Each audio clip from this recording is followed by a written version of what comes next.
everyone! Nako, naniniwala ka ba na kapag ikaw ay sinaktan, gumanti ka para gumaan ang iyong pakiramdam?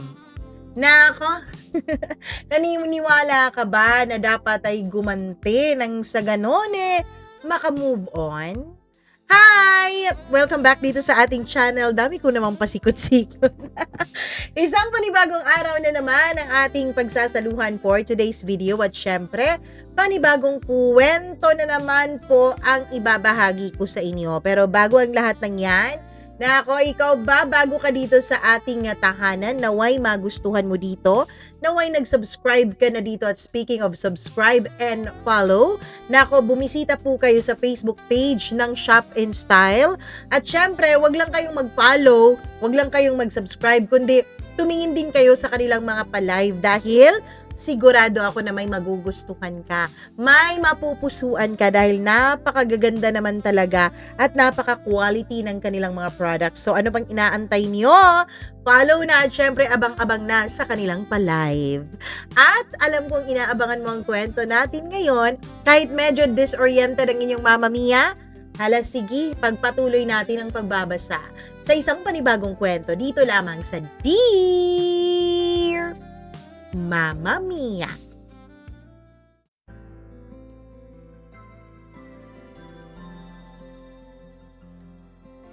May mga sugat na hindi na nawawala.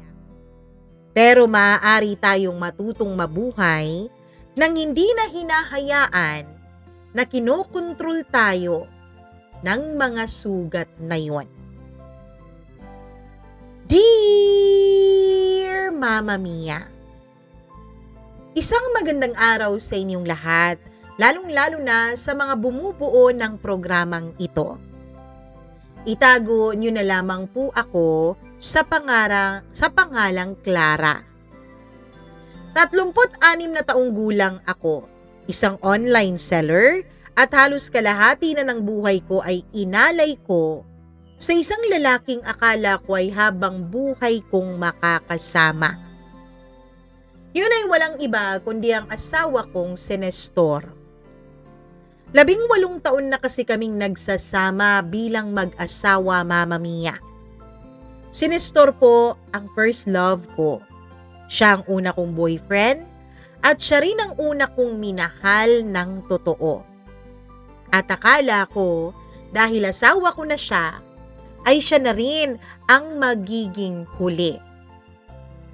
Nung una siyang umalis papunta ibang bansa, halos hindi ako makatulog gabi-gabi.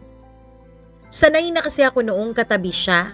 Sanay na akong narinig o maririnig ang hilik niya sa tabi ko kahit minsan ay naiirita ako. Pero habang tumatagal, natutunan kong mabuhay nang wala siya. Natuto din ako na aliwin ang sarili ko. Natuto akong magbenta online. Natuto akong magbayad ng bills. Natuto akong magdesisyong mag-isa. At higit sa lahat, natuto akong maghintay. 3 taon, Mama Mia. 3 mahabang taon. 3 taon na punong-puno ng pangungulila. Sa loob ng 3 taon, naniwala akong pareho kaming lumalaban para sa pamilya. Hindi ko alam na habang nagbibilang ako ng araw para sa kanyang pag-uwi, ay may iba na palang inuuwian ang puso niya. Nagsimula ang lahat sa isang simpleng gabi. 12:00 na noon ng madaling araw. Hindi ako makatulog. Tahimik ang buong bahay. Nakabukas ang electric fan habang naririnig ko ang mahinang takol ng mga aso mula sa labas. Biglang tumunog ang messenger ng asawa ko. Nakalimutan niyang nakalogin pala ang account niya sa lumang tablet na ginagamit ng anak namin para sa school, Mama Mia.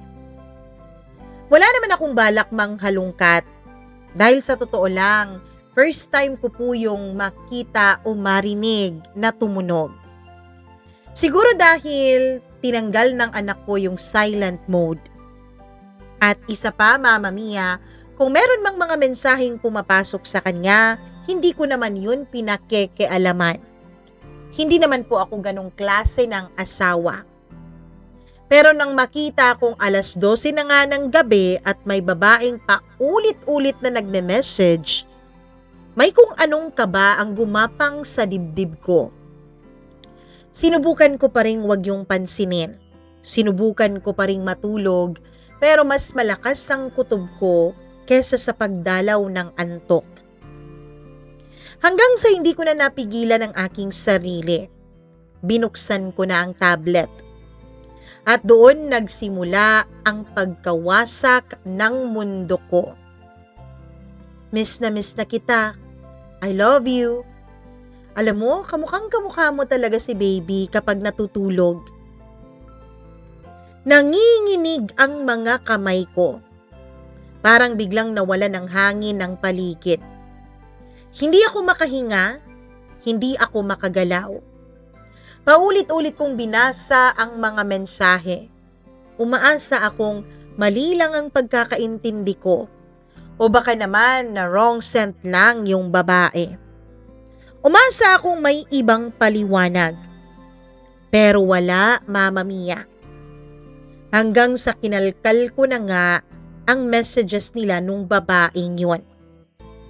May mga litrato, may mga video call screenshots, may mga usapan tungkol sa bata. At ang pinakamasakit, Mama Mia, tinatawag siya ng babae sa endearment na daddy. Daddy.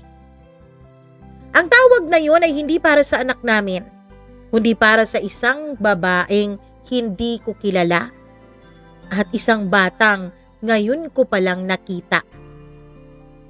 Pakiramdam ko ay may martilyong paulit-ulit na humahampas sa ulo ko. Hindi ko na namalayang umiiyak na pala ako, Mama Mia. Nang tahimik. Walang hikbi. Yung klase ng pag-iyak na parang may namatay sa loob mo. At totoo nga, may namatay nung gabing yun. Namatay ang tiwala ko, namatay ang pangarap ko, at namatay ang paniniwala kong sapat ako. Kinabukasan, Mama Mia, hindi ko na hinintay ang paliwanag niya. Tinawagan ko na siya agad. Pagbukas ng video call ay nakangiti pa talaga ang gago. Parang normal na araw lang. Parang wala siyang tinatagong kasalanan. Uy mahal, ang aga pa, gising ka na pala? Hindi ko napigilang matawa. Hindi yun masayang tawa, kundi tawang punong-puno ng galit, punong-puno ng sakit, punong-puno ng pait. Paano niya ako natatawag na mahal, gayong may ibang tumatawag sa kaniyang daddy? Sino siya, Nestor? Tanong ko. Nawala agad ang ngiti niya at sa isang segundo, alam kong totoo ang lahat. Hindi na niya kailangang umamin. Kitang-kita ko na sa mukha niya. Yung takot, yung pagkabigla, yung guilt. Nestor, sino siya? Tanong ko ulit. Mahabang katahimikan. Pagkatapos ay yumuko siya. At dun nagsimulang bumagsak ang lahat, Mama Mia. Totoo ba, Nestor? Oo. Isang salita lang pero sapat para durugin ang 18 taon namin bilang mag-asawa. Oo. Parang kutsilyo yun na bumaon sa dibdib ko. Oo. Parang sentensyang habang buhay kong dadalhin. May babae siya. At hindi lang basta-basta babae dahil may anak silang 2, Mama Mia. Mama Mia, ilang taon na yung anak nila? Ibig sabihin habang nagpapadala siya ng I love you sa akin, may iba rin pala siyang babaeng sinasabihan ng parehong mga salita. Habang pinapangako niyang uuwi siya para sa amin, may iba siyang pinangangakuan ng kinabukasan. Pakiramdam ko, niloko niya hindi lang ang puso ko, kundi pati ang buo kong pagkatao. Mama Mia, humingi siya na sa akin ng tawad, paulit-ulit. Parang sirang plaka. Mahal kita. Ikaw pa rin ang mahal ko. Nagkamali lang ako, Clara. Napalapit lang ako. Malungkot lang ako rito. Kaya nagkasala ako. Pero habang nagsasalita siya, mas lalo kong napagtanto na hindi na yun ang lalaking minamahal ko. Ang lalaking minahal ko ay hindi naman gagawin sa akin ang bagay na to. Ang lalaking minahal ko, hindi bubuo ng ibang pamilya sa likod ko. Ang lalaking minahal ko, hindi sisirain ang tahanang pinaghirapan naming buuin. At doon unang isinilang ang isang bagay na hindi ko kilala sa sarili ko, Mama Mia. Hindi lang yun simpleng galit, kundi puot. Puot na gustong makakita ng kapalit ng nararamdaman kong sakit. Puot na gustong maramdaman niya ang nararamdaman ko. Puot na bulong ng bulong sa akin gabi-gabi. Kung sinaktan ka niya, bakit hindi mo siya saktan pabalik? At hindi ko alam noon, Mama Mia, na ang desisyong gagawin ko para gumanti ay siya ring magiging dahilan kung bakit tuluyang mawawala ang lahat ng aking ipinaglalaban. Mama Mia, napag-alaman ko na ang babae pala na yun ay nakasama niya sa trabaho dun sa ibang bansa. Comfort, hanggang sa may nangyari sa kanila, hanggang sa naging sila. At nung nalaman nga ng babae na buntis siya, tsaka ito umuwi ng Pilipinas nung malapit na itong manganak. Sobrang sakit. Alam ko na masakit ang maloko, pero subukan yung maloko nang may bunga pa ang panlulokong yun. Tignan ko kung hindi kayo mabaliw. Pagkatapos ng gabing yun, hindi na ako naging pareho. Parang may dalawang Clara na naninirahan sa loob ko. Yung una, siya pa rin yung dating asawa at ina na gustong iligtas ang pamilyang kanyang binuo. Yung pangalawa ay isang sugatang babae na gustong-gustong gumanti. At sa mga sumunod na buwan, mas madalas kong pakinggan yung pangalawang katauhan sa loob ko. Hindi naman siguro dahil masama akong tao, kundi siguro masyado lang akong nasaktan. Sa bawat pagmulat ko sa umaga, ang unang pumapasok sa isipan ko ay ang kagustuhan kong makaganti. Kapag nagtitimpla ako ng kape, kapag naglalaba, kapag nag-e-empake ng mga orders, kapag naghuhugas ng pinggan, palagi siyang naroon sa isip ko. Parang multong hindi mawala. At ang pinakamasakit, Mama Mia, habang ako umiiyak gabi-gabi, hindi mawala-wala sa isip ko na mukhang masaya sila sa buhay nila. Yung babaeng yun, yung mga litratong pinadala niya kay Nestor, mukhang masayang-masaya siya kasama ang anak niya. Tapos, yung mga nakita ko doon na tigda 2 hanggang 3 oras na video call. Na-imagine ko na lang yung mga tawanan nila habang sila ay magkausap. Yung mga plano nila para sa kanilang pamilya.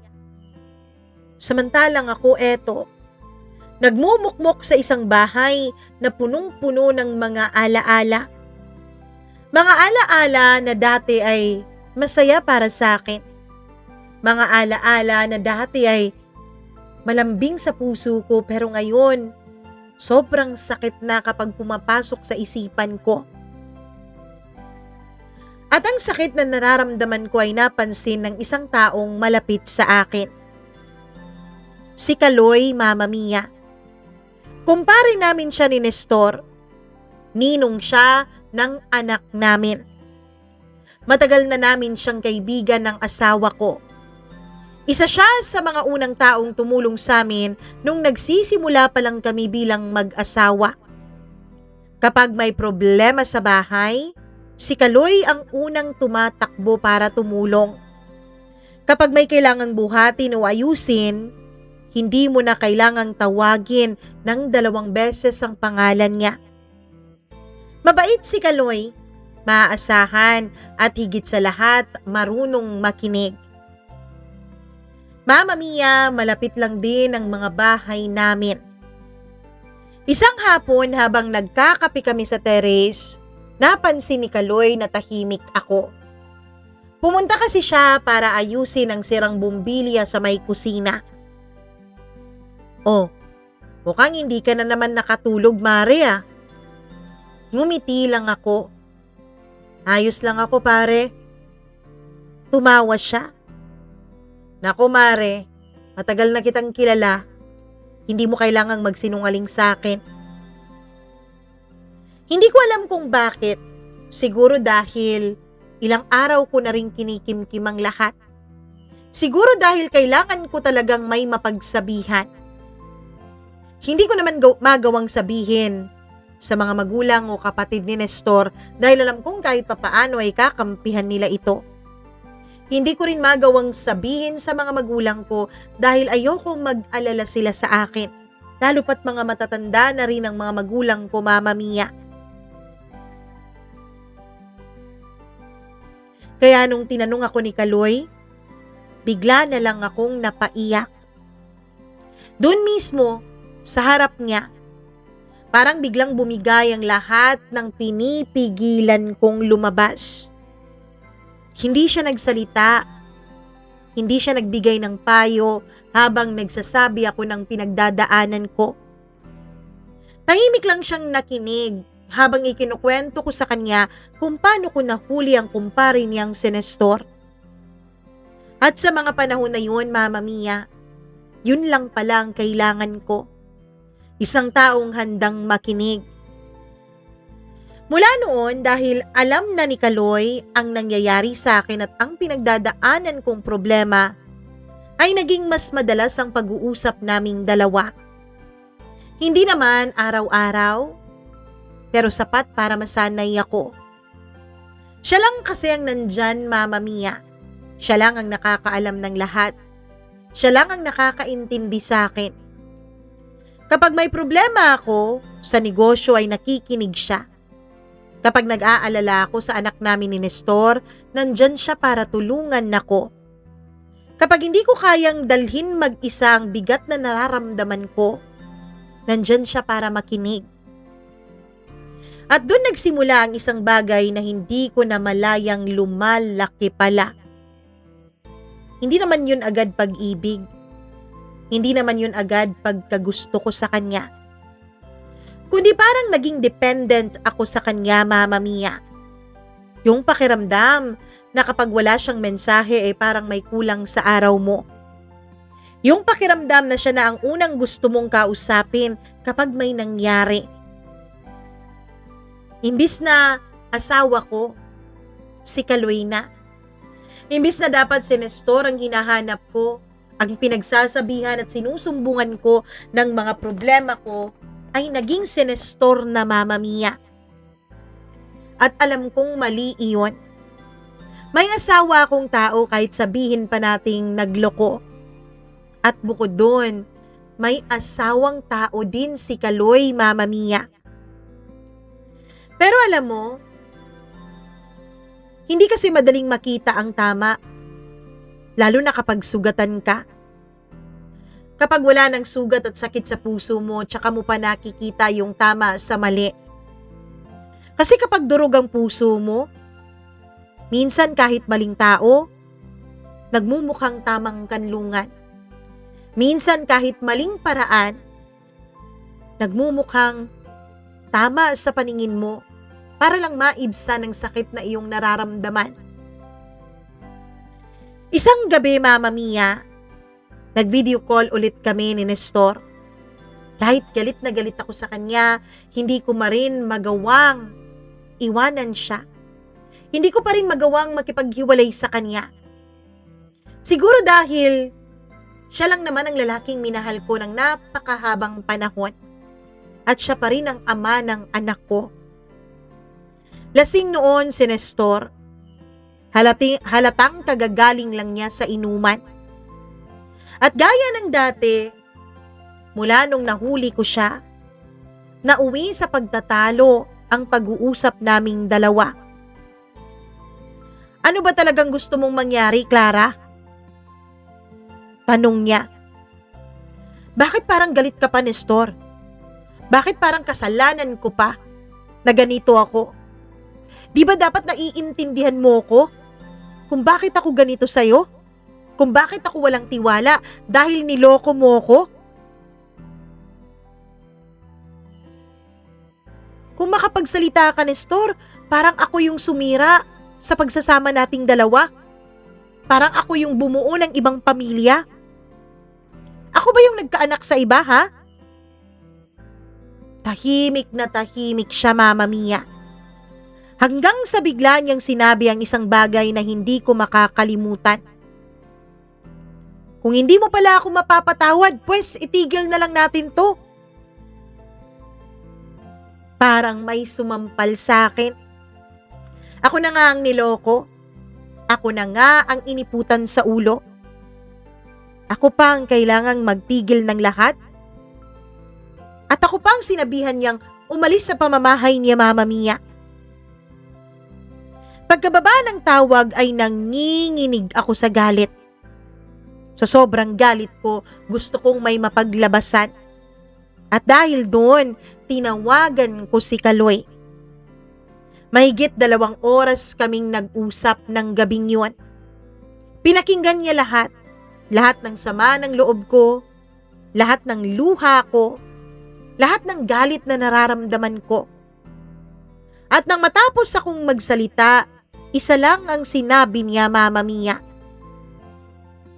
Hindi mo deserve yung ginagawa sa'yo ni Nestor. Simple lang, pero tumama sa puso ko. Dahil yun ang unang pagkakataon na may nagsabi sa akin nun na hindi ko deserve ang lokohin. Hindi ko deserve ang saktan. Hindi mo deserve. 3 salita na parang nagbigay comfort sa akin, Mama Mia. 3 salita na naging dahilan kung bakit mas lalo akong lumapit kay Kaloy kahit mali. Hanggang sa lumipas ang mga buwan ng mabilis. At habang lumalayo ang loob ko sa asawa kong si Nestor, mas lalo naman itong lumalapit kay Kaloy. Hindi ko na namamalayang hinahanap-hanap ko na ang presensya niya sa araw-araw. Hindi ko na namamalayang umaasa na ako sa mga mensahe niya. Hindi ko na namamalayang nagiging delikado na ang lahat. Hanggang isang araw, Mama Mia, may tinanong sa akin ang anak ko na nagpahinto sa akin. Mama, ano po bang meron sa inyong dalawa ni Ninong? Parang tumigil ang mundo ko. Ano? Saan naman galing ang tanong na yan, anak? Napailing siya. Wala lang naman. Kasi lagi kayong magkasama ni Ninong eh. Kapag hindi naman kayo magkasama, lagi kayong magkatawagan. Nakita ko sa mga mata ng anak ko, Mama Mia, na napapansin na niya. Hindi naman na masyadong bata ang anak ko. Mama Mia, matalino din po ang anak ko. Kaya alam ko na may mga tanong na siya. At sa unang pagkakataon, mula nung naging malapit ako kay Kaloy, nakaramdam ako ng hiya. Hindi dahil may nangyari na sa amin ha. Dahil wala pa naman. Pero alam kong may posibilidad. At sa kabila ng lahat ng dahilan ko, Sa kabila ng lahat ng sakit na ginawa sa akin ng asawa ko, alam kong papunta ako sa landas na hindi ko dapat tahakin, Mama Mia. Pero sa puntong yun, hindi ko na kayang makinig sa konsensya ko. Mas malakas po ang boses ng sugatan kong puso. At yun ang magiging simula ng pinakamalaki palang pagkakamali ng buhay ko. May mga pagkakataon sa buhay na alam mong mali ang isang bagay. Kitang-kita mo lahat ng mga babala. Naririnig mo ang sumisigaw mong konsensya. Alam mong kapag itinuloy mo, may masasaktan ka. Pero dahil sugatan ka rin, pinipili mong ipikit ang mga mata mo. Dahil gusto mong makaganti. Gusto mong maramdaman kung ano ang pakiramdam kapag ikaw ang nagkamali. At gano'n ang ginawa ko, Mama Mia. Hindi ako naging masamang tao ng isang iglap lang. Hindi rin ako nagising isang umaga na desidido na akong sirain ang pamilya ko. Unti-unti po yung nangyari. Parang patak ng ulan na hindi mo napapansin hanggang sa nabasa ka na pala ng tuluyan. Pagkatapos ng gabing tinanong ako ng anak ko tungkol kay Kaloy, sinubukan ko namang lumayo. Hindi muna ako nagme-message sa kanya. Hindi din muna ako tumatawag. Hindi ako naghanap ng dahilan para magkausap kaming dalawa. Kapag merong sira sa bahay, ako na ang kusang gumagawa kapag wala akong pampagawa. Kapag merong pampagawa, yung iba. O di kaya naman yung bayaw ko. Akala ko talaga kaya kong putulin ang kung anumang namamagitan sa amin ni Kaloy. Akala ko kaya kong bumalik sa dati. Pero dun ko napagtanto kung gaano na ako nakaasa sa kanyang presensya. Kapag may magandang balita sa negosyo ko, gustong-gusto kong sabihin agad sa kanya. Kapag may problema ako, siya agad ang naiisip ko. Kapag nalulungkot ako, hinahanap ko ang mga mensahe niya. At isang gabi, Mama Mia, habang patuloy kong pinipigilan ang sarili kong i-message siya, ay siya na mismo ang nagkusang mag-chat sa akin. Kumusta, Mare? Ayos ka lang? 5 salita. 5 salita pero parang may bumukas sa pinto ng puso ko. Yung pinto na pinipilit kong isara para sa kanya. Nagkita kami makalipas lang ang ilang araw. Hindi naman yun planado. May delivery lang daw kasi siya, malapit lang din dun sa pinag-deliveran ko, Mama Mia. Nagyaya siyang magkape at pumayag naman ako. Hanggang ngayon, naaalala ko pa rin ang araw na yun. Maulan, makulimlim ang langit. Halos walang tao sa maliit na coffee shop na pinuntahan naming dalawa. Tahimik lang kaming nag-usap. Una tungkol sa negosyo, tapos tungkol sa anak ko. Tapos tungkol sa trabaho niyang bago bilang delivery rider. At sa kung paano pareho kaming parang may kulang sa buhay. Pati yun na pag-usapan namin, Mama Mia. Habang kausap ko siya, may kakaiba akong naramdaman. Matagal ko yung itinanggi, pero alam kong nandun yun sa puso ko. Hindi na simpleng pagkakaibigan lang ang tingin ko kay Kaloy. Mukhang magiging kasangkapan ko siya. Kasangkapan para tuluyang maghilom ang sakit sa puso ko. Kasangkapan para tuluyang mawala ang mga alaala nung gabing nakita ko ang mga mensahe ng asawa ko at ng kabit niya. Kasabay nito ay lalo namang lumalala ang relasyon namin ni Nestor. Bihira na siyang tumawag. Kapag tumatawag naman, nauuwi lang sa pagtatalo ang lahat. Parang pareho na kaming pagod. Pareho na kaming nawawala ng gana na ipaglaban pa ang pamilya namin. Pareho na kaming nawawalan ng pag-asa sa aming pagsasama. At isang iglap habang nagtatalo kami sa video call, may nasabi siyang tumatak sa isip ko. Kung hindi ka na masaya, gawin mo lang kung anong magpapasaya sa'yo. Gawin mo kung anong gusto mo. Bahala ka sa buhay mo. Galit ang pagkakasabi niya noon sa akin, Mama Mia.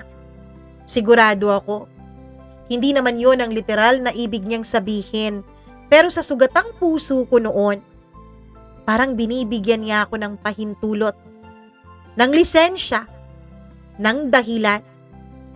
At minsan sapat na ang maling interpretasyon para gumawa tayo ng isang maling desisyon. Hindi ko na maaalala kung kailan naging eksaktong nagbago ang lahat. Basta isang araw, bigla na lang kaming hindi nagkukunwaring magkaibigan lang ni Kaloy. Naramdaman namin, nakikita namin, pero parang walang ni isa sa amin ang gustong maunang magsabi. Parang pareho kaming takot. Siguro dahil pareho naming alam na pareho din kaming may pamilya. Pareho naming alam ang magiging kapalit ng lahat. Hanggang isang gabi, habang magkausap kami sa telepono, sinabi niya ang bagay na matagal ko nang nararamdaman. Mare, kung iba lang ang sitwasyon natin, hindi niya tinapos. Hindi niya kailangan tapusin dahil naiintindihan ko. At sa katahimikang sumunod, parang pareho naming tinanggap ang isang katotohanan na matagal na naming tinakasan at tinatakbuhan. Doon nagsimula ang pinakamapanganib na bahagi. Hindi naman relasyon agad, kundi yung pagbibigay ng dahilan kung bakit nagagawa mo ang mga maling bagay. Napakagaling nating mga taong gumawa ng dahilan kapag gusto nating paniwalaan na tama ang mali. Sinabi ko sa sarili ko, nauna naman siyang magloko. Hindi naman ako ang unang sumira ng tiwala at pamilya namin. May karapatan din akong sumaya. May karapatan din akong gumanti dahil sinaktan ako. Paulit-ulit kong sinasabi yun hanggang sa pinaniniwalaan ko na rin. Hanggang sa hindi ko na makita ang pagkakaiba ng hustisya at paghihiganti, Mama Mia. At ng mga panahon na yun, may isa pang bagay na unti-unting lumalason sa puso ko. Hindi na sapat na masaya ako. Gusto kong makita si Nestor na nasasaktan din. Gusto kong maramdaman niya ang sakit na dinanas ko. Gusto kong maramdaman niyang kaya ko ring mabuhay nang wala niya o nang wala siya. Na kaya ko ring magloko tulad ng ginawa niya. Na kung ano ang kaya niyang gawin, kaya ko ring gawin pabalik. Kaya kapag tumatawag siya, sinasadya kong maging malamig. Kapag nagme-message siya, minsan hindi ko agad sinasagot. Kapag nagtatanong siya kung nasaan ako, sinasabi kong busy ako. At kapag ramdam kong nagsiselos siya, aaminin ko may bahagi sa akin na natutuwa. Ngayon kapag binabalikan ko yun, nahihiya ako sa sarili ko. Dahil imbis na paghilom ng puso ang piliin ko, paghihiganti ang pinili ko. At walang paghihiganti na tunay na nananalo sa huli. Lahat ng kasali natatalo. Hindi ko lang yun alam noon, Mama Mia. O siguro alam ko pero hindi ko pa rin lubusang naiintindihan. Isang gabi, mag-isa akong nakaupo sa sala. Tulog na ang anak ko. Tahimik ang buong bahay. Nakatingin ako sa mga lumang larawan naming mag-asawa. Mga litrato nung bagong kasal pa lang kami. Nung wala pa kaming ganitong klaseng problema. Nung pera lang ang pinuproblema namin.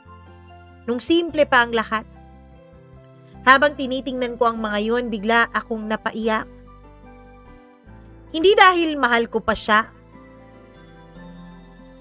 Kundi dahil, Mama Mia, alam kong mahal ko pa rin siya. Dahil galit pa ako sa kanya eh. Dahil nasasaktan pa ako sa kanyang ginawa. Di ba sabi nila, kapag nakakaramdam ka pa ng kahit na ano, kahit galit pa yun, kahit sakit pa yun, ibig sabihin may damdamin ka pa rin. Pero sa gitna ng lahat ng yun, patuloy pa rin akong gumagawa ng mga desisyong lalo lamang maglalayo sa aming dalawa ng asawa ko. Hindi ko alam noon na malapit na palang dumating ang punto na wala nang babalikan pa. Yung puntong kahit magsisi ka, hindi na maibabalik ang dating ikaw. Hindi na maibabalik ang dati mong pamilya. At hindi na maibabalik ang taong minsan ay buong buo ka ring minahal. May kasabihan na ang pinakamapanganib na apoy ay hindi naman yung biglang sumisiklab, kundi yung dahan-dahang lumalaki. Yung tipong nasasanay ka sa init, na hindi mo namamalayan na nilalamon ka na pala, pati na ang buong bahay mo habang abala ka sa pagtingin sa isang sulok lang. Ganito ang nangyari sa akin, Mama Mia. Noong una akala ko simpleng pagganti lang, na kontrolado ko ang lahat. Akala ko kaya kong balansehin ang galit ko, ang pagmamahal ko at ang paghihiganti ko. Pero habang tumatagal ay mas lalo akong nawawala sa sarili ko. Naging mas maganda ang takbo ng negosyo ko nung mga panahon na yon. Dumami ang mga orders, dumami rin ang aking mga resellers. Mas dumalas akong may hawak na pera. At sa unang pagkakataon matapos ang matagal na panahon, pakiramdam ko talaga may kontrol ako sa sarili kong buhay. Pero habang umaangat ang negosyo ko, pabagsak naman ang pabagsak ang personal kong buhay. Hindi ko yun nakita agad. Dahil minsan kapag may isang bagay na gumaganda sa buhay natin, ginagamit natin yun para takasan ang problemang ayaw nating harapin. Mama Mia, unti-unti napansin kong nagbabago ang ugali ng anak ko. Yung dating madaldal, yung dating laging nakikipagkwentuhan sa akin, yung dating palaging nakatambay lang sa sala habang nagbabalot ako ng orders, ay biglang unti-unting tumatahimik. Madalas siyang nasa kwarto kung hindi man siya nasa barkada. Madalas din siyang naka-earphones. Mas madalas nang umiiwas sa usapan lalo na kapag tungkol sa tatay niya. Nung una, iniisip kong normal lang naman yon. Teenager na siya. Baka ganun lang talaga ang mga batang ganun ng edad. Pero mali ako. Hindi siya lumalayo dahil lumalaki na siya. Lumalayo pala siya dahil nasasaktan na rin siya. Isang gabi habang naghahapunan kami ay bigla siyang nagtanong sa akin, "Ma, kailan ba uuwi si Papa?" Napahinto ako. Matagal na rin pala niyang hindi nababanggit ang tatay niya. Hindi ko alam. Yun lang ang nasagot ko. Tapos tahimik siyang kumain. Nung patapos na siyang kumain, ay tumingin siya sa akin. "Lagi pa rin ba kayong nag-aaway dalawa?" Parang may humigpit sa dibdib ko.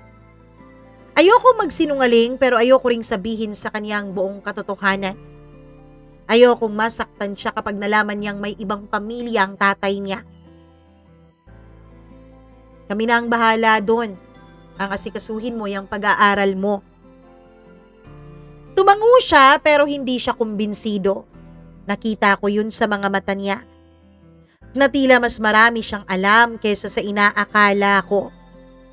At yun ang unang pagkakataon na nakaramdam ako ng takot. Hindi para sa sarili ko, kundi para sa anak ko, Mama Mia. Kinagabihan, hindi ako makatulog. Paulit-ulit sa isipan ko yung mga tanong niya. At habang nakahiga ako sa kama, napapaisip ako. Sa lahat ng galit ko kay Nestor, sa lahat ng paghihiganti na gusto kong gawin sa kanya, may isang taong wala namang kasalanan sa lahat ng to. Ang anak naming dalawa. At alam kong siya yung tunay na biktima. Hindi ako, hindi si Nestor, hindi si Kaloy, hindi din yung babae ni Nestor, kundi yung anak namin. Dahil habang abala kaming dalawa sa pagsasakitan, unti-unti naming sinisira ang mundo ng aming anak. Pero kahit na sumagi iyon sa isipan ko, hindi pa rin ako tumigil, Mama Mia. Ilang araw matapos noon ay tumawag si Nestor. Bihira na kaming magkausap ng maayos kaya nagtaka ako. Pagbukas ko ng video call ay seryoso ang mukha niya. Kamusta ang anak natin? Hindi ako nakasagot agad. Kasi sa loob-loob ko, bakit ngayon ka lang nagtatanong? Bakit ngayon mo lang yan naisip? Bakit naisip mong may anak ka pa rin pala? Pero pinigilan ko ang sarili ko. Muli kaming nag-usap at sa unang pagkakataon matapos ang matagal na panahon ay wala kaming naging sigawan. Walang murahan, walang sumbatan. Parang dalawang taong pagod na sa giyera. Pagkatapos ng tawag ay may bahagi ng puso kong umaasa na baka may pag-asa pa nga ang pamilya namin. Baka pwede pa. Baka maaayos pa. Pero kinabukasan nabura ulit lahat dahil nakita ko sa social media nung babae ang bagong litrato niya. Kasama nung babae ang anak nilang dalawa. Tapos, parang in-insert nila doon si Kaloy. Parang edited. Masaya ang mga mukha nila doon sa larawan. Para silang masayang pamilya. Sa isang iglap, bumalik lahat ng galit na pinipilit ko noong ilibing. Nung gabing yun ay muli akong nag-message kay Kaloy. Mahaba ang usapan namin. Hanggang madaling araw. At habang tumatagal, mas lalo kong nararamdaman na siya lang talaga ang natatanging taong nakakaintindi sa akin. O baka naman yun lang talaga ang gusto kong paniwalaan noon. Dahil kapag sugatan ang puso mo, minsan kahit sino na lang ang nagbibigay ng atensyon ay nagmumukhang tagapagligtas para sa'yo. Hindi ko alam noon na hindi lahat ng nagbibigay ng comfort ay dapat mong sandalan. Na hindi lahat ng taong nagpaparamdam ng halaga para sa'yo ay para sa'yo. At hindi lahat ng pagmamahal ay dapat mong sundin. Lumipas pa ang mga buwan at mas naging malakas ang loob ko, Mama Mia. Kapag nagsiselo si Nestor, natutuwa ako. Kapag galit siya, pakiramdam ko nakakabawi ako. Kapag nahihirapan siya, parang gumagaan ang loob ko. Mama Mia, hanggang sa isang gabi, magkausap kami noon ni Kaloy. Nasa bahay siya. Wala noon ang anak namin ni Nestor dahil may overnight ito sa bahay ng kaklase niya. Wala din ng asawa't anak ni Kaloy. Nasa probinsya daw ang mga ito. Kaya naman, Mama Mia, nagkaroon kami ng pagkakataon na magkausap ng personal. Buong gabi, buong magdamag.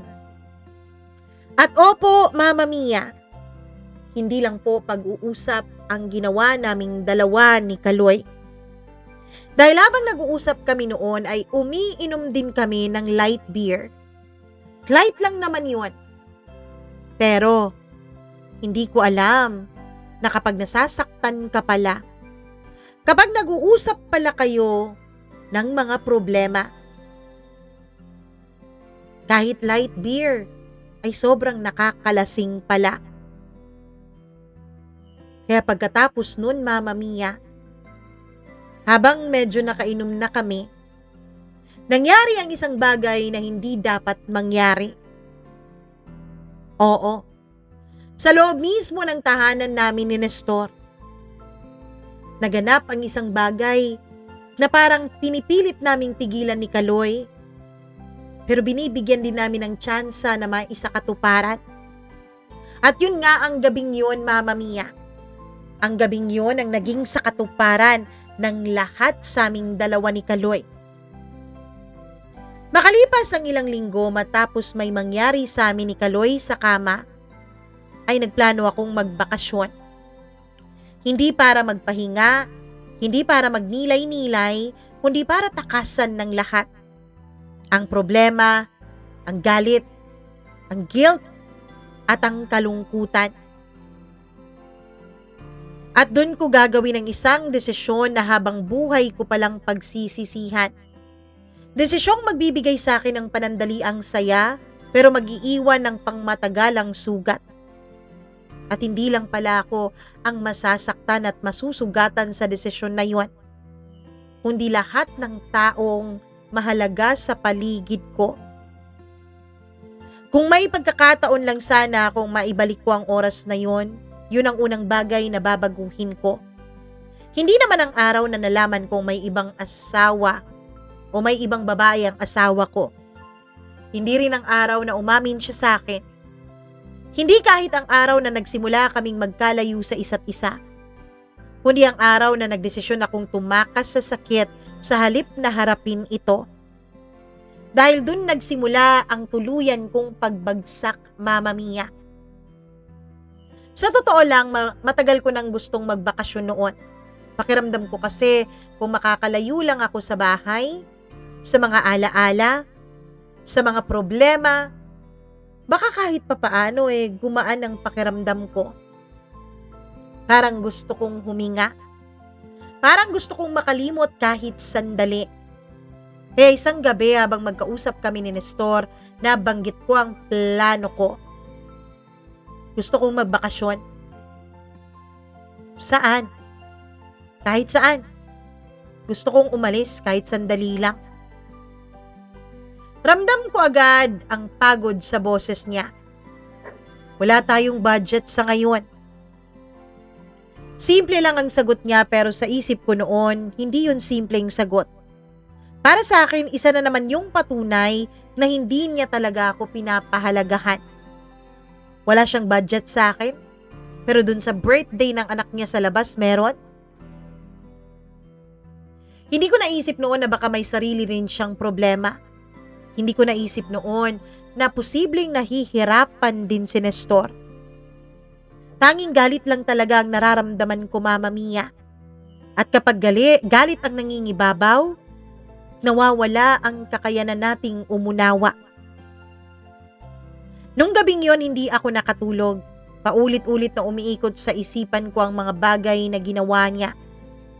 Yung babae, yung bata, yung kasinungalingan. Yung mga taon na niloko niya ako. At habang iniisip ko yun, lalo akong nagiging determinado na iparamdam talaga sa kanyang sakit na naranasan ko. Baka sakali, gumaling tong sugat sa puso ko. Kinabukasan, kahit ayaw pa niya ay nag-book agad ako ng biyahe. Hindi ko agad sinabi kung sino ang kasama ko. Hindi ko agad sinabi ang buong plano ko. Sa totoo lang, may bahagi sa sarili kong nahihiya sa ginawa ko, Mama Mia. Kasi kahit gaano ko pa kagustong bigyang katwiran ng lahat, mali pa rin yun eh. Alam kong kapag nalaman ng anak ko ang buong katotohanan, mapapahiya at masasaktan siya. Alam kong kapag nakita ako ng mga taong nakakakilala sa akin ay may masasabi sila. Pero itinuloy ko pa rin. Dahil nung mga panahon na yun, mas malakas talaga ang emosyon ko kesa sa sarili kong konsensya. Ilang araw bago ang biyahe ay tumawag ang anak ko habang nag-e-empake ako. Ma, gaano ako katagal mananatili kina Lola? Gaano katagal ka mawawala? Mga ilang araw lang naman, anak. Sige. Napansin kong tumahimik siya sa kabilang linya pero hindi niya pinuputol yung tawag. May problema ba, anak? Ilang segundo ang lumipas bago siya nakasagot. Wala. Pero alam kong meron. Nanay ako eh. Alam ko kapag may bumabagabag sa anak ko. Hindi ko lang alam noon na mas marami na pala siyang nakikita kaysa sa inaakala ko.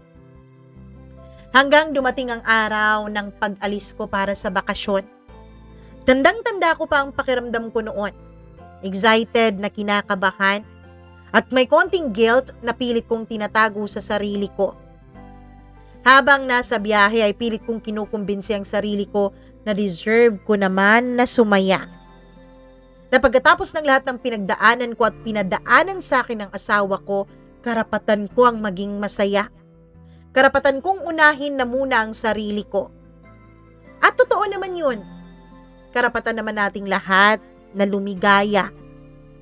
Ang problema nga lang, mali ang paraan na pinili ko para hanapin ang kaligayahang iyon. Sa unang araw ng bakasyon ko ay parang wala lahat ng problema ko. Walang away, walang video call sa puro sigawan. Walang mga alaalang paulit-ulit na sumasaksak sa puso ko. Parang normal lang ulit ang buhay ko, Mama Mia. Kasama ang isang taong hindi ko dapat normal na kasama, lalo sa iisang silid, lalo sa isang bakasyon. Isang taong alam kong meron ding naghihintay na mga responsibilidad sa kanya. At yun ay walang iba, Mama Mia, kundi ang kumpare kong si Kaloy. Opo, pinag-usapan namin ang bakasyon na yun. Pinag-usapan namin na magsama kami kahit ilang araw lang nang malayo sa mga matang mapanghusga, nang malayo sa lahat. Dun sa lugar na walang makakakilala sa amin. Dun sa lugar kung saan malaya niyang mahahawakan ng kamay ko. Mahahalikan ang mga labi ko. Dun sa lugar kung saan malaya naming maipaparamdam ang init na aming nararamdaman. At sa bawat pagkakataon na may nangyayari sa aming dalawa ni Kaloy dun sa bakasyon, Mama Mia, unti-unting lumiliit ang konsensya ko. Unti-unti ring gumagaan ang pakiramdam ko. Unti-unting pakiramdam ko na parang nakakaganti na rin ako sa asawa ko. Aaminin ko na masaya. Na masarap sa pakiramdam na may ibang taong nagpapantasya sa'yo. Masarap sa pakiramdam na may ibang taong nasisiyahan sa katawan mo. Ganun kaya ang pakiramdam ni Nestor noon. Nung siyang nagloloko. Nung kasama niya sa kama yung babae na niya. Ganun kaya ang pakiramdam niya, Mama Mia. Ganun kasayahan, ganun kalayaan. Mama Mia, pagkatapos ng bakasyon, sabi ko sa sarili ko, babalik ako sa normal. 11:00 na ng gabi nang makarating ako sa bahay. Pagod na pagod ako sa biyahe. Ang gusto ko lang ay maligo at matulog. Tahimik ang buong subdivision. Karamihan ng mga ilaw sa mga kapitbahay ay nakapatay na. Pagpasok ko sa gate, may kakaiba agad akong naramdaman. Hindi ko maipaliwanag. Parang may mali. Parang may hindi tama. Pero dahil pagod ako, hindi ko na yun pinansin. Binuksan ko ang pinto. Madilim ang sala. Tahimik ang bahay. At nang dumaan ako sa kwarto namin ay bigla akong natigilan. May taong natutulog sa kama. Nanigas ang buong katawan ko. Sa loob ng ilang segundo, hindi ako makahinga. Paglapit ko, dun ko nakita si Nestor. Hindi ko alam kung gaano ako katagal nakatayo doon. Parang huminto ang oras. Ilang taon kong hinintay ang pag-uwi niya, Mama Mia. Ilang taon kong pinangarap na makita siyang muli na nakahiga sa kama naming dalawa. Pero nang mangyari yun, hindi na saya ang nararamdaman ko. Kundi takot. Purong takot. Dahil alam kong hindi siya umuwi para makipagbati. May nagsabi sa akin na may dahilan kung bakit siya naroon. May nagsabi sa kalooban ko. At pakiramdam ko hindi magandang dahilan yon. Maimbing ang tulog niya, Mama Mia. Hindi ko siya ginising. Hindi dahil ayaw ko siyang kausapin, kundi dahil natakot akong makita ang tingin niya sa akin. Doon kasi nanumbalik ang konsensya ko. Doon nanumbalik sa isipan ko na mali ang ginawa ko nitong mga nakaraang araw. Doon ako natulog sa kwarto ng anak ko dahil wala pa rin siya nung mga panahon na yon. Nagising ako kinabukasan ng mag-aalas 8 na. Ang unang ginawa ko ay tumingin sa kabilang kwarto. Wala na siya. Maayos na ang kumot. Parang matagal nang walang natulog doon. Agad akong bumangon. Nestor? Walang sumagot. Lumabas ako ng kwarto. Tahimik. Walang tao sa sala. Walang tao sa kusina. Parang walang umuwi. Parang panaginip lang ang lahat pero hindi. Hanggang sa may bigla akong napansin. Bukas yung cabinet ng damitan namin, Mama Mia. At kalahati ng mga gamit niya ay wala na. Nawala ang ilan niyang damit. Nawala yung mga lumang dokumento niya. Nawala ang ilang personal niyang gamit. Parang may taong tahimik na nagligpit ng buhay niya at dinala iyon palayo. Doon nagsimulang bumilis ang tibok ng puso ko. Tinawagan ko siya pero hindi siya sumasagot. Nag-message ako pero ni seen ay wala. Muli akong tumawag pero wala din. Hanggang sa tumawag ako sa kapatid niya. At doon ko nalaman na nasa bahay pala siya ng kapatid niya. Bandang 1:00 ng hapon may dumating sa bahay.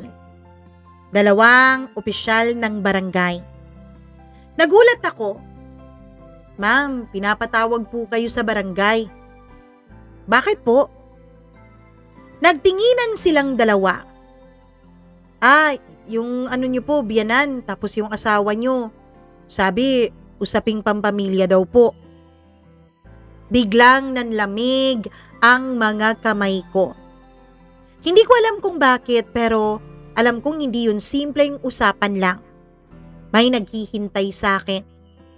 At pakiramdam ko yun na ang simula ng pagbagsak ng lahat. Habang nasa tricycle ako papuntang barangay hall ay hindi mapakali ang isip ko. Paulit-ulit kong tinatanong ang sarili ko. Ano ba ang nangyayari? Ano ba ang alam ni Nestor? May nakapagsumbong ba? May nakakita ba? May nagsabi ba sa kanya? Pero wala akong sagot. Ang meron lang ako noon ay kaba. At habang papalapit kami sa barangay, mas lalo iyong tumitindi. Pagpasok ko sa barangay hall ay nakita ko agad si Nestor. Nakaupo siya sa isang sulok. Tahimik, walang emosyon. Hindi naman galit.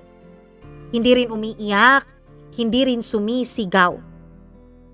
Wala doon ang biyanan ko gaya ng sabi nung 2 naghatid sa akin ng sulat kaninang 1:00. Mama Mia, ang nakikita ko kay Nestor ay parang may namatay na bahagi sa kanya. Hindi ko alam kung ano. Pagkatapos, habang nakaupo ako, ay biglang may isa pang taong pumasok sa pintuan. At nakita ko kung sino yon. Bigla akong kinabahan. Walang iba kundi si Kaloy, Mama Mia. Tahimik at seryoso din. At sa unang pagkakataon matapos ang mahabang panahon ay nakita ko ang takot sa mga mata niya. Takot na hindi ko pa nakikita dati. At dun ko napagtanto, may kakaiba at malaking mangyayari sa araw na yon. May mga araw na mabagal ang takbo ng oras at may mga araw namang bawat segundo ay parang kutsilyong dahan-dahan na ibinabaon sa dibdib mo. Ang araw na iyon ay kabilang sa pangalawa. Pagpasok ko pa lang sa barangay hall, pakiramdam ko lahat na ng tao nakatingin sa akin. Baka naman hindi talaga, pero kapag puno ka ng takot at guilt, pakiramdam mo lahat alam na ang mga lihim mo. Lahat alam ang mga pagkakamali mo. Lahat nakikita ang mga bahaging pilit mong itinatago sa dilim. Tahimik lang si Nestor, nakayuko, magkahawak ang kaniyang mga kamay. Habang si Kaloy naman ay nasa kabilang banda, hindi rin makatingin sa akin. At sa unang pagkakataon wala akong maramdaman na comfort mula sa presensya niya. Hindi gaya nung mga nakaraang buwan. Puro kaba at pangamba at takot ang nakikita ko sa kanya noon, Mama Mia. Pumasok ang ilang kagawad hanggang sa nagsimula na ang pagpupulong. Pinaupo kaming lahat. At gaya ng inaasahan ko, sinimulan nila sa mahinahong pananalita. Narito tayo para mapag-usapan ang problema at kung maaari ay maayos ito sa maayos na paraan. Napakagandang pakinggan. Pero alam kong may mga problemang hindi maaayos sa simpleng pag-uusap lang. At isa yun sa mga problema na yun. Isa sa mga kagawad ang naunang nagsalita kay Nestor. Ano po ba ang nais ninyong ipaabot dito, sir? Dahan-dahang tumayo ang asawa ko. At kahit hindi siya sumisigaw, mas mabigat pa rin ang bawat salita niya. Pagod na po ako. Pagod na po akong magsinungaling sa sarili ko. Tumahimik ang lahat. Humigpit ang dibdib ko. Hindi ko alam kung saan papunta ang usapan na yon. Pero pakiramdam ko, alam ko na yung ending. Tumingin siya sa akin. Diretso, walang galit, walang pagmumura at walang sigawan. Mama Mia, sa unang pagkakataon, matapos ang mahabang panahon ay wala akong maisagot sa sinabi niya. Pareho lang tayong sumira sa kung ano ang meron sa atin, Clara. Tama siya. Oo, nauna siyang magkamali. Oo, nauna siyang nagtaksil. Nauna siyang nagsinungaling. Pero hindi na yun nababago. At ang masakit na katotohanan, imbis na piliin kong umalis ng may dignidad, imbis na piliin kong ayusin ang sarili ko, pinili kong gumanti. At habang ginagawa ko yun, nagiging katulad na rin pala ako ng taong kinamumuhian ko, Mama Mia. Akala ko doon na matatapos ang usapan. Akala ko magpapaliwanagan lang kami, pero inilabas ni Nestor ang isang cellphone. At doon ako nanlamig dahil kilala ko ang cellphone na yon. Akin yon. Bigla akong nahirapang huminga. Dahil kaninang umaga, nung hinahanap ko si Nestor, ni hindi ko naisip ang cellphone na yun, Mama Mia. Ngayon ko lang natandaan na pagkatapos ko palang matulog kagabi, galing akong bakasyon, ay hindi ko na nahawakan ng cellphone ko. Nakita ko po ito habang natutulog siya kagabi.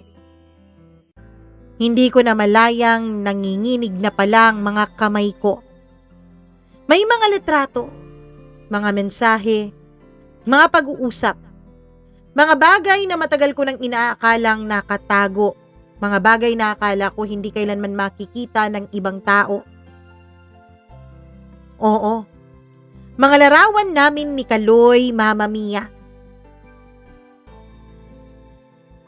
Sa kung saan-saang lugar. Hindi lang yun basta mga larawan, kundi mga sweet at syempre skandalosong larawan yung iba.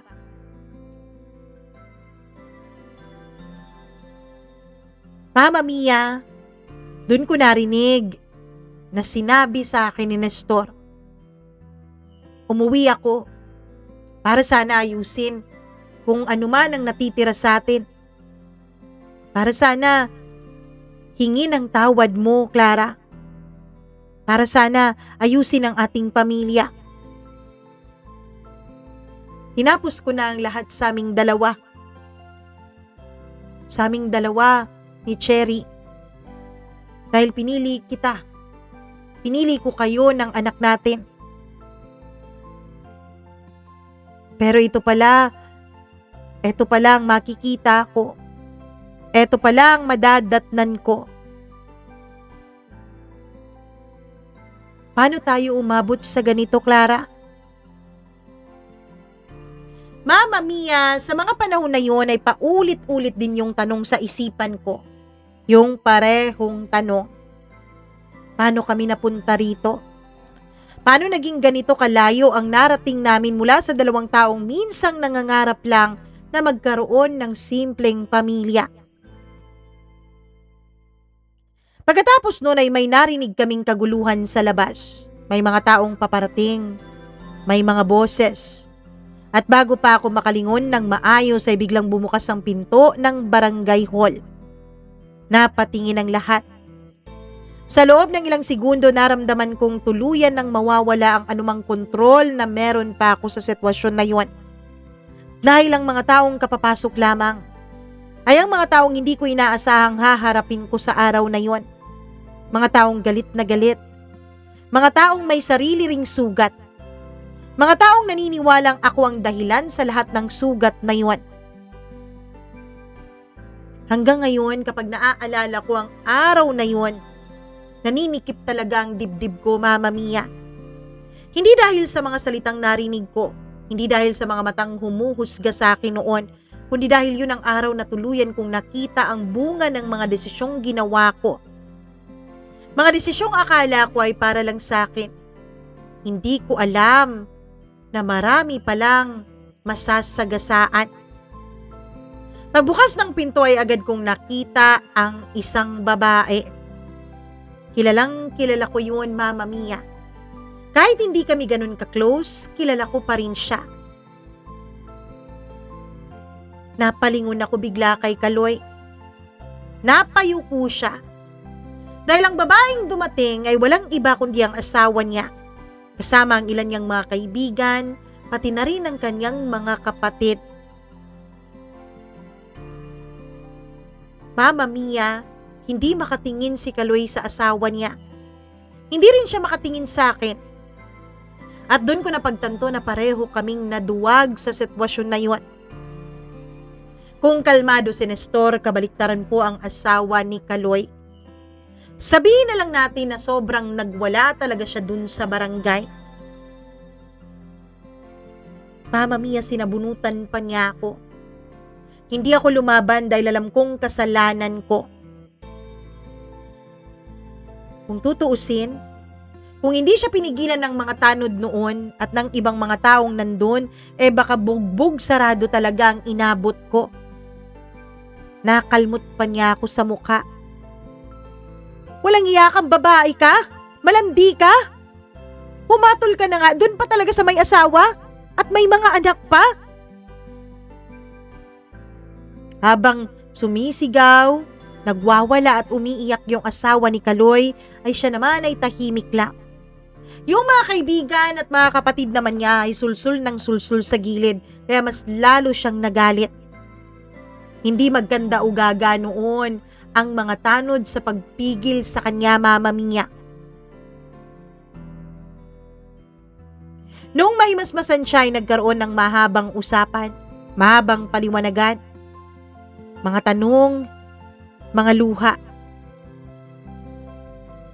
Mama Mia, hindi ko na lang babanggitin dito ang lahat ng nangyari. Basta pagkatapos noon ay naiwan po akong mag-isa. Umalis ang anak ko. Hindi naman siya sumama sa tatay niya, pero dun siya nanirahan sa mga magulang ni Nestor. Si Nestor naman ay iniwan din ako.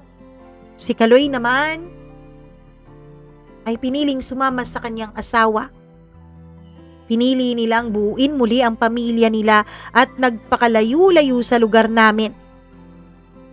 Ako, Mama Mia, naiwan na mag-isa. Naiwan sa harap ng panghuhusga ng napakaraming tao. Siyempre, alam nyo naman, sa isang barangay, lalo na kapag chismis, ay napakabilis nitong kumalat. At yun nga ang nangyari. Ang bilis na kumalat ng chismis sa barangay namin. Kaya alam na nila ang lahat. At ang mas masakit, Mama Mia, alam naman nilang nagkamali din si Nestor. Dahil nabanggit naman yun sa barangay at sigurado ako na nasali iyon sa chismis. Pero bakit ganon? Bakit ako lang ang hinusgahan ng sobra? Bakit ako lang ang tinitignan nila bilang masama? Hanggang ngayon ay mag-isa lang akong nakatira sa bahay. Ang bahay na minsan naming pinangarap ni Nestor, nabuuin ng mga alaala. Ang bahay na sabay naming binayaran noon. Ang bahay na dati ay puno ng tawanan, ngayon ay puno na lang ng katahimikan. Sa ngayon, Mama Mia, patuloy pa rin ako sa trabaho ko bilang online seller. Hindi na nagpapadala sa akin si Nestor, pero siya ang nagpapaaral sa anak namin. Masakit po. Masakit na ang naging kapalit ng paghihiganti ko, ang naging kapalit ng paghahanap ko ng ginhawa sa sugatan kong puso, ay ang mawala ang lahat ng mga mahal ko sa buhay sa akin. Pero ganun talaga. Wala na akong magagawa dahil nangyari na ang nangyari. Mama Mia, hindi ko po ito pinadala para ipagmalaki sa inyo ang ginawa ko pong kasalanan. Hindi ko po ito pinadala para ipagmalaki sa inyo na nakaganti ako sa manluloko kong asawa. Pinadala ko po ito para dun sa mga babaeng dumadaan ngayon sa parehong pinagdaanan ko. Dun sa mga babaeng kakadiskubre pa lang na niloloko sila ng kanilang mga jowa o asawa. Huwag niyo po sanang tahakin ang landas na tinahak ko. Huwag niyo po sanang piliin ang paghihiganti. Dahil sa huli, totoo pong walang magandang naidudulot ang pagganti, kundi ang pagkawasak lang din ng sarili mong buhay. Maraming salamat po, Mama Mia. Nawa po ay may napulot nga kayong aral dito sa naging kwento ko. Hanggang dito na lamang. Lubos na nagpapasalamat. Clara.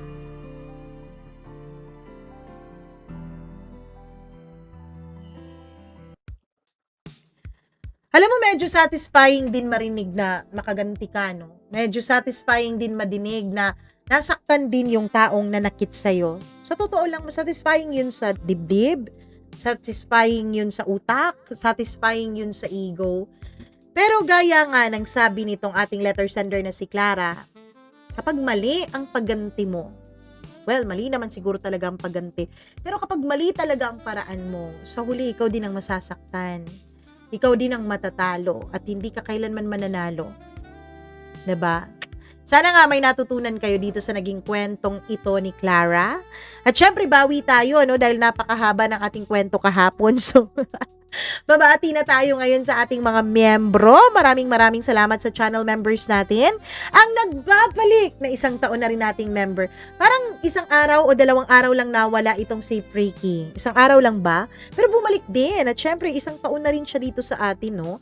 Freaky, maraming salamat. Hello din ako kay Ernesto Boyce, kay Rosel Espinosa, kay Alpha Garcia, kay Abdullah Wahab, syempre kay Christina Aure, kay Marlia Guiana Shane, Miriam Gutierrez, Rose Arevalo, hi din ako kay Rico Sedanco, kay Colleen Bueno, kay Gimaras Girl, Benson Boiser, Smack Dax, hello din kay Maria Elena Abe, Maureen Tugab, Gail Easy, at syempre kay Mila Raduban. Maraming thank you sa pananatili ninyong members dito sa ating program. Thank you very much. At sabi ko nga, babawi ako sa atin pong mga kasuking subscribers na hindi man po nagpa-member sa atin, hindi naman nagsiskip ng ads at araw-araw naman tayong pinapanood. Maraming salamat. Hi ako kay Ernesto Lapas, Chak Pasensya, Marietta Yoto, Ruby Ramos, Christina Season, Elsica Lopez, hello, maligayang pagbabalik. Alcura Ukit, Inconsigna Monreal Band, Christy Carpentero, Aksa Heliana, Roderick Afable, maraming salamat po. Hi din kay Gladys Bakbak, kay Bienvenido Club, hello din kay Ramona Gonzalez, kay Rose Santiago, Lailena Season, Angie San Carlos Kapungkol, all the way from Hong Kong, Joyce Bulay, Maria Rowena Alfaro, maraming salamat. Hello din ako sa nagbabalik na si Viva OFW, maraming thank you. Kay Charlene Baclohan, hi din kay Leticia Flores, Miss J, maraming salamat. Marlene Vargas, kay Judy Ann Casal, maraming thank you. Kay Lay Molina, hello, maraming salamat din. At kay Magdalena Garcia. Sa lahat ng ating mga tagapakinig, maraming thank you po sa lagi ninyong pananatili at pagsubaybay dito sa ating channel. I love you. Mwah, mwah, mwah, mwah. Mag-ingat po kayo palagi at kung may sarili kayong kwento, ayan lang po ang ating email address. Ipadala nyo lang po dyan sa mamamiacdo0317@gmail.com. Magpapaalam na po ako. Mag-ingat po kayo. Mahal ko kayo. Mwah! Amping! Bye-bye!